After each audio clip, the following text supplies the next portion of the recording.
In Memphis, nothing comes easy, and that's exactly how we like it. This is a city built on hustle, on heart, on grit. And at Carway, our rides are built the same way. Tough, reliable, ready for the grind. No games, no gimmicks, just Memphis-style service. Real, honest, and built on trust. Where grit meets grind, you meet your next ride. Carway, grit, grind, and Pink Beetles.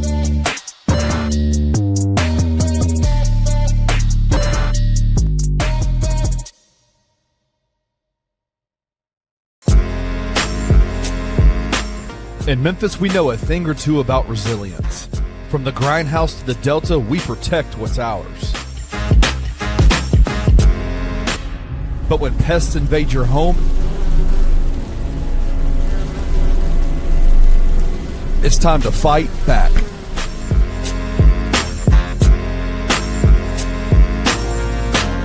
Grade A Pest knows how to handle what crawls, flies, and bites. With local experience and guaranteed results. I'm Reggie with Grade A Pest Control. We service the Memphis metro area. That also includes DeSoto and Fayette County as well. Grade A Pest has the entire Mid-South covered. So if bugs and pests put you to the test, let Grade A solve your problem.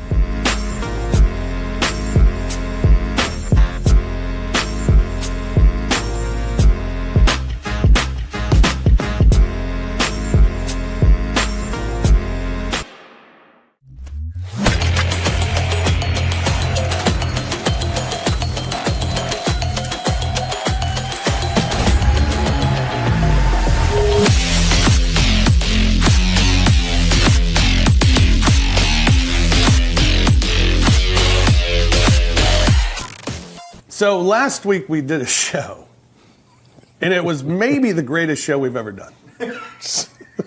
So good. You were in London. You were in Berlin. I was in Berlin. You were in Berlin. We got the time. Everything was synced up. We were ready. And I was in my bedroom, and we recorded it, and it was an amazing show. We talked about the Ja situation. We talked a whole bunch of stuff. Kenny's got his hand up. Hey, Kenny's here. Hey, Kenny. How are you, Kenny? Accountability? You're taking accountability? Oh, hell. Well, there's a good chance it was my internet, as we've discussed before. If you've watched the show for some time, we've had the talk of Roberto and the Wi-Fi at his place. And I'm sitting in the bedroom literally 3 feet from the Wi-Fi router and the whole deal. Anyway, so we lost it somehow. The file got corrupt, lost the show. It's a lost episode. Literally gone. That's right. It's not one of those that'll show up later. You know, like the things that they tape, but they didn't really use. And they're like, oh, lost episode. Right. No, this one was for real lost. Gone. Never be found. So we talked about the Ja situation last week. We'll get into that more because it hasn't gone away. We'll get into that here on the show. But I want to get straight into the show because we do have a lot of stuff to talk about. He's Brevin Knight. He's on Twitter at Brevin Knight 22. I'm Rob Fisher on Twitter at The Fish Nation. You can watch the episode each and every week on the Bluff City Media YouTube channel. We thank you for watching, subscribing, and everything you do. We appreciate it. I want to start with the travel. Okay. Because you know I'm not a big travel overseas guy. I haven't done it, and I'm not. Everybody always asks, oh man, you should go to London. I'm like, because I don't want to do the flight. I don't want to do the flight. It scares me. How was it? Well, it was just like an NBA trip. We were on a charter flight. Yeah. So it was very much, you could have done it this way. Yeah. This was the best way for Roberto to go to Europe. Okay. It was in this fashion. Flight. You're on a charter flight, and one of those where you get on and the seats lay all the way down. Oh, nice. And so we flew it overnight. So they came and they get you and want to make your bed up for you. Like, how are the pillows? The pillows were great. Serious? The pillows were great, and they had nice covers because the cover, ours kind of a little flimsy. Yeah. This had like a lining on the other side of it. Oh, wow. So it had really nice comforting feeling that way. But I didn't get So normally flying overseas, it's not like that? No, no.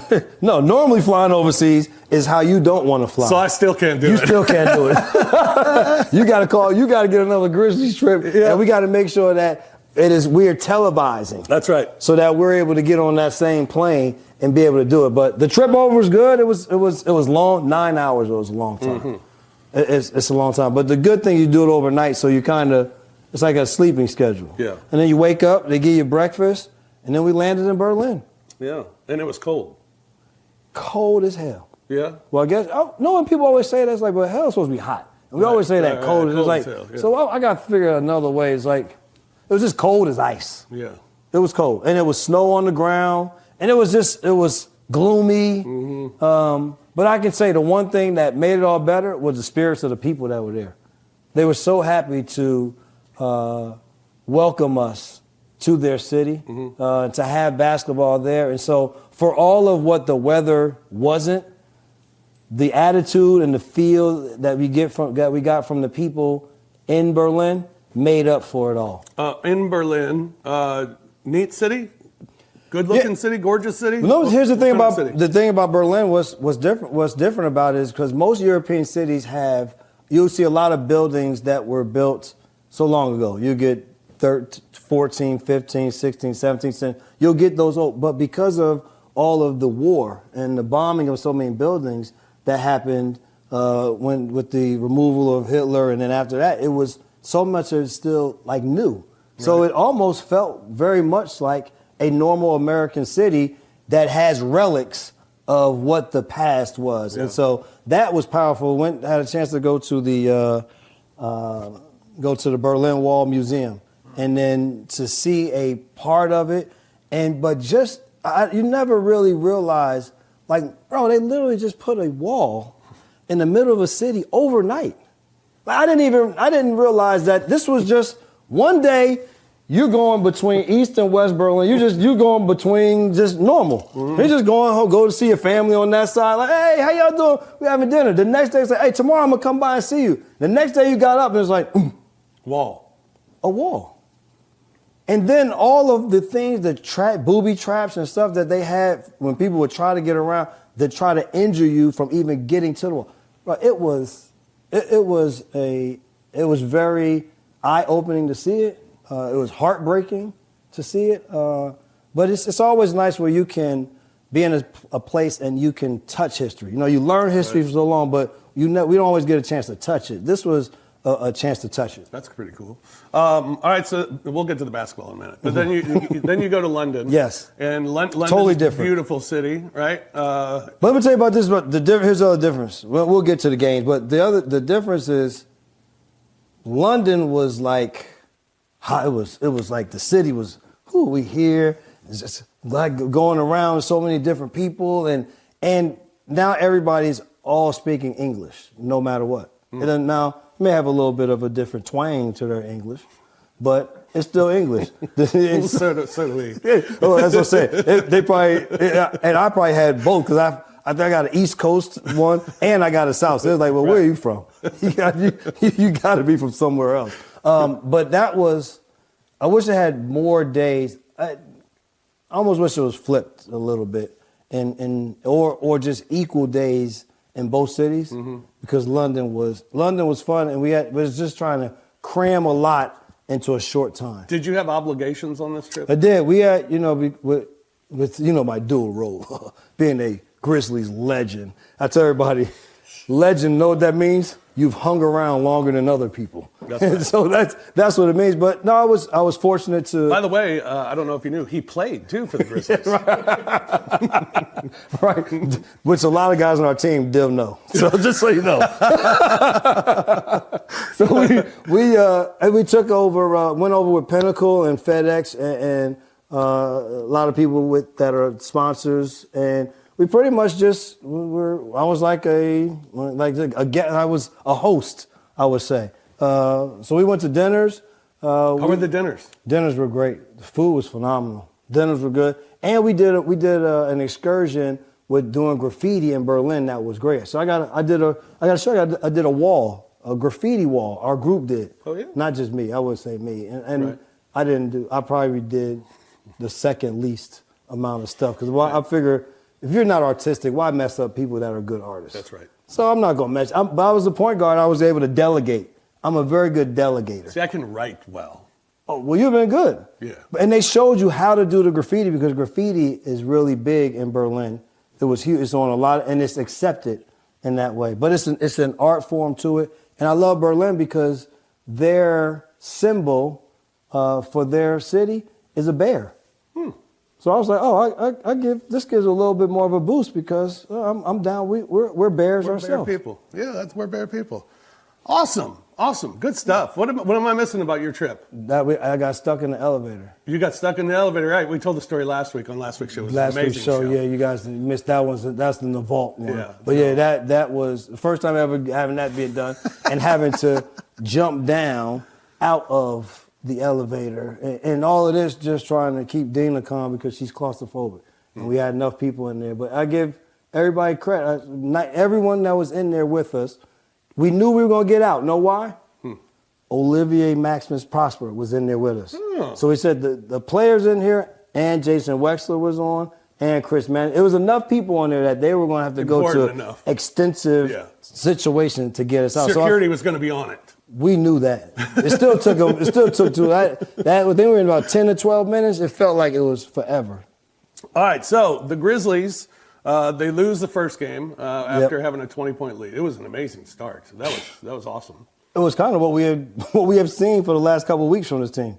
These amazing. Yeah. We've been able to amass these high teen 20-point leads in first halves. It was just that you have to play a second half where things didn't go right. No, it had a third quarter that was just miserable. Scored 12, I think, 12. In the third quarter. And there was the two things that hurt us that are going to be. We always say these are kind of the standards for if the Grizzlies play well or not. It's rebounding and the points off turnovers. Yeah, and they were bad in that second half. They were bad in that second half, and that's what enabled Orlando to grab rhythm. And then they kept going from there. But the fans in Berlin, that's what I'm telling you, it was electric. Yeah. An hour before the game, there was the seat. Everyone was in their seats, and any and every timeout, they were always involved in whatever was going on. There was not one time that they ever had to say give energy. Almost sometimes like, I'm tired. They're not stopping. They just continue. They just going. So it was great. For Berlin, thank you for the way that their engagement was, because it was. I couldn't even say college. It was at another. It was almost like a football crowd over in Europe. The way that they support their teams and how the fervor that they have. Yeah. Oh, that's what it was. And rooting for both teams. Rooting for both teams. Well, was there a little more Orlando? A lot more Orlando, because you had the Wagner brothers and you had De Silva. Yeah. So they had three Germans on their team. So yeah, it was the chants were more. We had a bunch of defense chants. Okay. But it was only when the Grizzlies had the ball. Oh. And that was an Orlando home game too. It was, and technically, yes, and they played well enough to be able to get the win. I thought they forced the issue better than we did, and then they in that second half, and just weren't able to regain it again when the Grizzlies needed it. What was the crowd like in London? It was an all-star game crowd. Really? It was. The game was starting, everybody not in their seats, right? And then when it was going to, you had to continue to urge people to be involved in the basketball game. But the difference was there were a lot more suits and ties, right, at the London game than at the Berlin game. At the Berlin game, I didn't really see that many at all. I mean, this was for real fans of basketball. I felt like in London it was the business of basketball. Right. The game, Grizzlies get the win, played really well again. Yes. First wire-to-wire win this season for the Grizz. And Ja returned and was fantastic. Spectacular. I'd say it wasn't just his play. It was also the energy that he was giving in between plays, when he was on the bench, the amount of involvement with guys even after plays. It was, and then it was infectious towards everyone else. So it was nice to see him back on the floor playing because listen, at the end of the day, there are very few people who are going to be as exciting as he is that's in our game today. When he steps on the floor, he's electric. Absolutely. And that's what he was in that basketball game. And Jock Landale. Where will we be? Who thought at the beginning of the year I would have said multiple times throughout the season, where will we be without Jock Landale? I just want to know how many, on all the betting that goes on, I want to know who had money on Jock Landale being for this season, don't just not get all, a cornerstone. Yeah. Of Grizzlies' success for this season. Yeah, pretty impressive. 20-point performance again, 8 rebounds off the bench for Jock. And it was they made a nice adjustment in the lineup in the Grizzlies with not starting Landale in the second game and bringing him off the bench. And I think that also helped with the rebounding because when you started he and Jaren, then you weren't coming off the bench with any rebounding, no size. And the one thing that Orlando is, they're a size team. They have multiple bigs that they play with in games. And so I thought that was a nice adjustment that helped the Grizzlies stabilize in the rebound. And they've done that before because when you remember when Ja was playing, it was Ja and Koloko were starting. Yes. And because he liked the Cam and Landale combination and how well they worked together, trying to keep them together. So, it worked yesterday. But a lot of that is because there was no Koloko. The reason why they had to make that adjustment. I got something to say about Cam Spencer. Okay. I love Cam Spencer. I think he's been great. These assist numbers are amazing that he's putting up. He just had a streak snapped of 16 straight games with 5 or more assists. Right. He had 3 straight games where he had double-digit assists. That's amazing.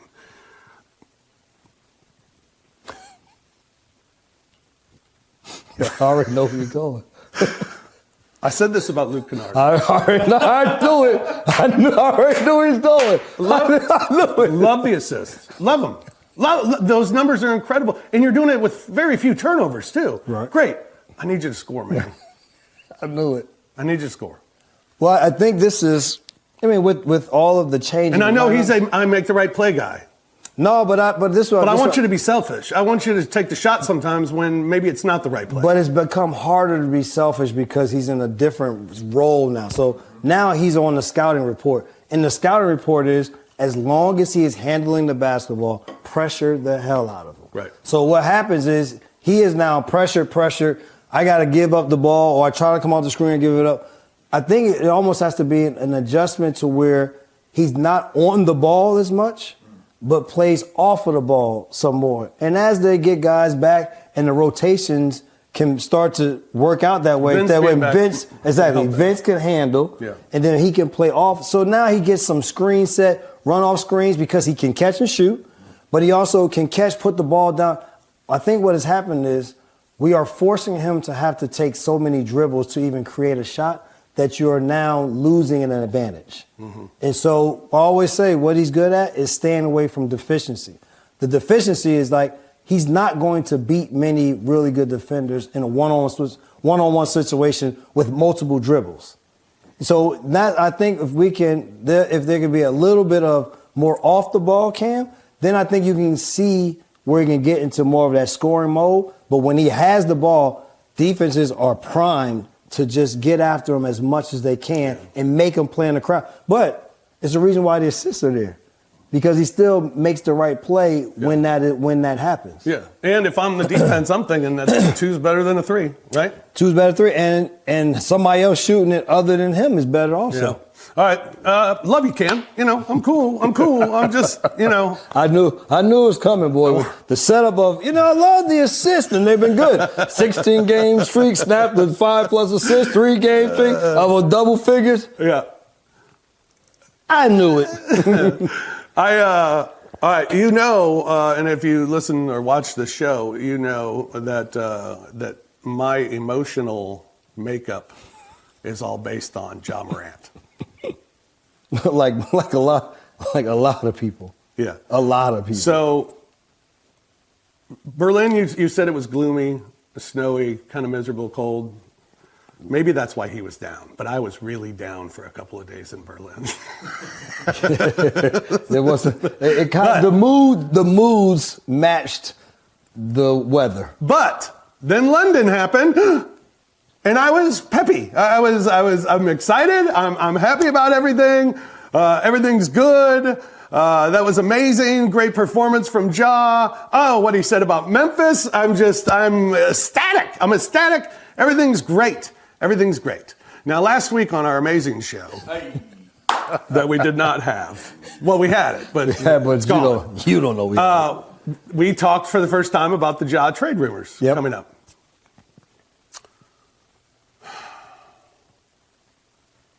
I think when we talked about it, we talked about the business aspect of it. Yes, sir. And that's all it is. How you can understand it. Then you see and hear this stuff from Ja yesterday, and you get all excited. And looking at Twitter, boy, everybody's real excited. But there was a tweet response to Jeff Calkins, who said something about, how can you not sign this Ja Morant? And somebody said, fool me 8 times, ... to respond to it. And it kind of made me laugh, because we forget sometimes what got us to this point. But we're still at this point. The point hasn't changed. Yesterday, the last 3 days in London didn't change the whole point, correct? No, I don't think it. I mean, it made it muddier for those people who may have thought they were on one side or the other of it. But like we talked on our last show, to me that this is the business of basketball that's a part of it. And I said last week, when Luka Doncic got traded, that meant that nobody was void of being traded. That's just a reality. Right. And the other thing we talked about is we want him. And we have always wanted him to finish his career as a Memphis Grizzly. Like I said it selfishly, I want to sit down, put that headset on, and watch one of the most electric players that we have in our game today. A kid that at any point in time, take it back, a young man that at any point in time can do something that gets you out of your seat. And every time he plays, we have a greater chance of winning than when he doesn't play. So being selfish, I want to see him be this for the rest. I want to see him as 12, calling him, doing all this stuff in a Grizzlies uniform for his entire career. But as someone who has been on 9 teams and has seen people be traded, it wouldn't be something that was a never could happen thing to me. Like, that's just the nature of the business. It's not a personal thing. It has nothing to do with it. So because they've already made the statement that they made, we're still in the same position until they come out and say, we are now not entertaining, we're not talking to anyone, or he signs another deal here. Like, until one of those things happen, the precedent has already been set for where we are at this time. Right. The player that he is, I say, he is still the best player on this basketball team. He's still the guy that gives you the best chance to win basketball games on this basketball team. But I also understand that there's a business side of basketball. And at this juncture, when you get to this point, this is no longer the sport of basketball. It is the business of basketball. And you cannot take it personal. So that's why I can always be like, boy, I'm always going to have the joy of talking about however it may be until the end of time when we see each other, because we got an opportunity to know. I don't know what's going to happen, what the team's going to do, what moving forward. Until that decision is made, I am going to continue to have the same mindset. We are a better team with him than we are without him. You know my feelings on him. My emotional well-being. and you're right. I mean, certainly, you want to see what's best for the Grizzlies. You want to see what's best for the city. You want to see what's best for the organization. I mean, you want to see what's best for everybody. And what's best for everybody is Ja Morant is playing every day, and Ja Morant is leading us to playoff wins, and Ja Morant is an all-NBA player. Ja Morant's an all-star. Ja Morant gets his 5-year extension. Ja Morant's here at least another 8 years. That works out for everybody. Everybody. But talking about the business of the thing, he's eligible for an extension Should he want it? Sure, yeah. I mean, I'm eligible for the extension. I want my extension. I mean, right? You doggone right. Shoot. I mean, you'd be dumb to be like, I'm up for extension. Don't worry about that, though. I'm good, don't you? Yes. But you're the Grizzlies, and you have to give him an extension. And the reality of it is he hasn't played a full season over the last 3 years. He's played 78 total games in the last 3 years. Not even a full season in the last 3 years. Grizzlies aren't going to playoffs. He's not playing at an all-star level. He's not all NBA. Even when he is playing, he hasn't played at that level. Now, I think most of that has to do with the fact that it's been so inconsistent when he plays. Right, exactty. He's not getting in a rhythm. Yep, exactly. But still can look great like he did against Philadelphia, like he did in London. But how can you say, sure, we'll sign you to that extension? And I think that's where we're at. So do you go forward with an unhappy player going into next year who's not happy he doesn't have his extension, and maybe go through what you've gone through and he doesn't play 7 games in a row and go through it again and then maybe lose him after 2 more years? Or do you see what you can get for him? And I think you see what you can get for him. And I think the Grizzlies are smart enough to not just take anything. I think they'll take the best available deal that's going to be out there. 100%. And it wouldn't surprise me if that doesn't happen by February 5th. No, like I said, I don't. Only thing I go on is what we have heard. We have heard that they are listening and entertaining. That's all we can go on. Like that, and until something else changes, that's the premise that we go on. But we also under the same premise of knowing that, again, I want to talk about Ja Morant being a Memphis Grizzly until he's not playing basketball anymore. Yeah. I don't want to have to talk about us playing against him, how we trying to stop him. Here's another Grizz killer, watching him get game winners, do his celebrations again. I don't want to see any of that. Yeah. There's no part of me that wants to see any of that. But there's a big part of me that understands that there's a bigger picture in this basketball game that's bigger than fandom. Yeah. And that's the part that I don't fault fans for. I don't fault you. That's the feeling. It's the feeling that you're talking about having. Mm-hmm.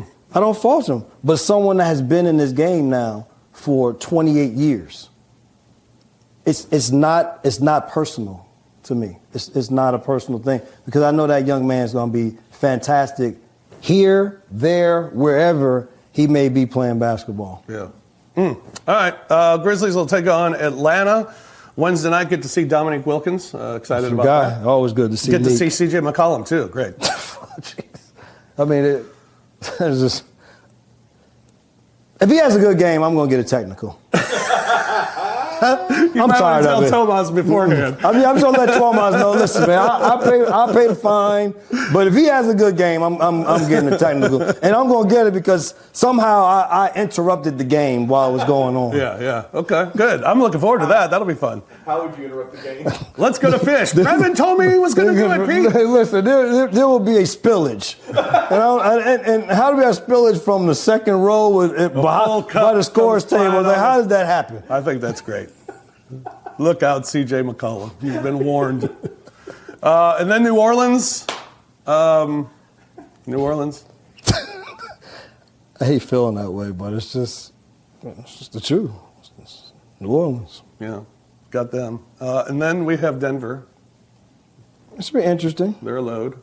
That'll be interesting. Doing a back-to-back going to Houston after that. Yeah, but the biggest thing, you'll be shoveling snow. To get to the Try to get to the game, first off. Yeah. We'll be shoveling snow. 37 inches of snow expected this weekend. I mean. No, I think it's just 14. Yeah, my dad, I knew it was bad. I called my dad this morning. I'm like, Dad, we back. Just called to talk to you. He's like, hey, yeah, you ready for this weekend? I'm like, Denver's pretty good. But he's like, no, I'm not talking about basketball. I'm talking about y'all about to get 15 inches of snow. I said, I didn't even know. I hadn't looked that forward. I didn't look that far forward to anything. Yeah. So he alerted me to the fact that I'm going to be shoveling this weekend. Yeah, probably. But the Denver game, it'll be. Here's the thing. I know nothing about NBA basketball. It almost felt like when we went to Europe, it was like the NBA stopped for us to play those 2 games, and then I thought it was like the Cup. There was nothing else going on. Like there was nothing else going on, and because of the time difference, you're thrown off. So I absolutely do not know anything about NBA basketball for the last 9 days. Wow. How about that? A lot happened. Jimmy Butler tore his ACL. I just saw that on the TV this morning. Yeah. But it was very weird to be watching. Like we watched the football games. It was 3 and 4 in the morning, and the game was just starting. Like I was like, this is. That's weird. Yeah. So it threw me all off. So I know. Is Jokic playing? Is he back yet? I don't know. Okay. When we play Houston, I have no idea. Literally, I'm have to reacclimate myself to game to game. I don't know who played for Atlanta. They made the trade. Like I don't know if Jalen Johnson is he playing. All of this stuff.